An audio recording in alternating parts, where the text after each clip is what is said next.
Ako si Engineer Emilio Bagulbok, anaa sa Maintenance Division. Engineer to, sa pagkakaroon ako ang OIC Division Chief.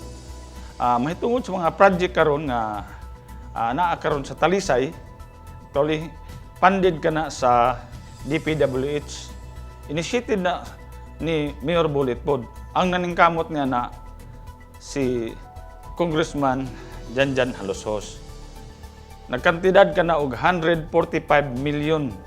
Gani nasugda na ana nagsugod sa junction diha sa papuntang Sinunok, from Talisay to Sinunok. Ang unang release na almost 10 million.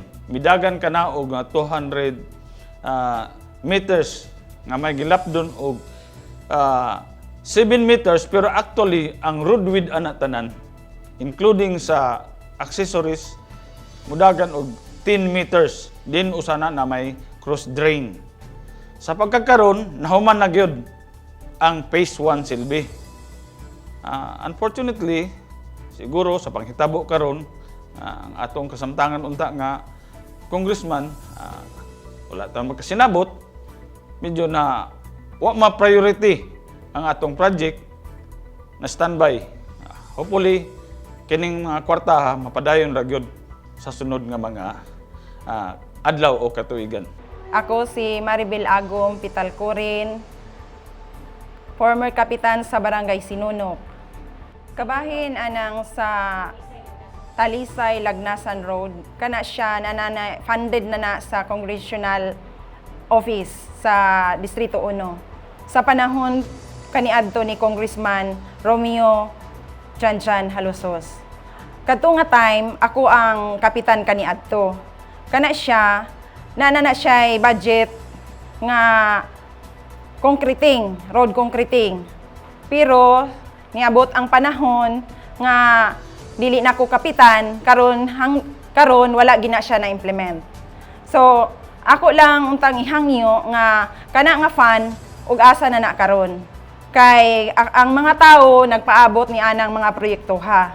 Base kaniadto sa panahon ako, ang mga tao ako nang gipahibalo nga naatay road concreting nga gikan sa Talisay taman sa Lagnasan. Dayon sa panahon karon, wala kini na hitabo. Base sa panahon ako, natay assembly meeting, akong gi-invite si Engineer Bagulbok aron sa pagpadayag, pagpahibalo sa mga katawhan sa Barangay Sinunok nga naatay proyekto kabahin aning sa kalsada. Nga aron mapahibalo pod kanila nga sa panahon nga unya magtukod unya silang mga building, daplin sa kalsada nga unta mahibalo sila og pila ka metros ang ilang pagatukuran gikan sa kalsada og ngadto sa daplin niini. Og manghinaot lang unta ko nga unta kaning proyekto nga unta ma-implement na unta sa pagkakaroon.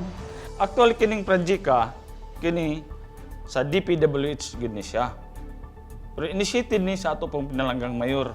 So tungod pod kay kauban ra pod sa grupo ang atong congressman si Janjan, nahitabo ni nga mitabang pod siya og natuman kining proyekto nga nagkantidad og 145 million from Talisay sa junction going to corner ngadto sa tumoy sa kuan diri sa Baylimango. Mao gana ang kwarta. Adunay mga unom ka bridge nga malaktasan ana mo nang dako-dako ang kantidad.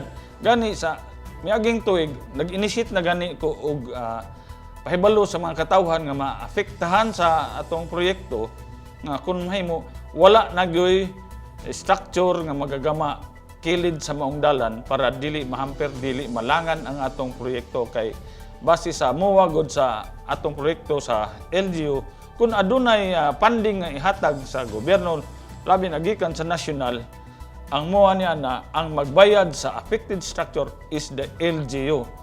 Mao ka na nga ako mismo naghinahina niya gani nakapatawag po kog meeting dito sa Sinunok, kauban lang kapitan nga sabdo na daan sila nga dili na magagama og mga structure aron di malangan ang atong proyekto. Kani nga project god naami gi pangayo sa syudad kabahin ani sa road concrete nga dili lang pod tanan, pipila lang pod ka portion nga among gi pangayo sa city. Unya kini gitubag na kini sa city, na approve na kini worth 1 million. Pero base sa project sa DPWH nga naanay budget ni ini nga gikan Talisay, Taman Lagnasan, Sinunok nga kaning proyektoha nga among gipangayo sa city gipangayuan ko og lain nga priority project kay ibalhin na lang ang maong proyekto. Mo ni karon nga among nasabutan sa council nga kanang footbridge. Ug karon naana ang maong proyekto. Gisugda na hitabo na gid ni na nagyud na sa amo ang barangay diha dapit sa amo ang duol sa barangay hall karon. Og mapasalamaton ako kay mayor nga gitubag na maong mga proyekto nga among gihangyo.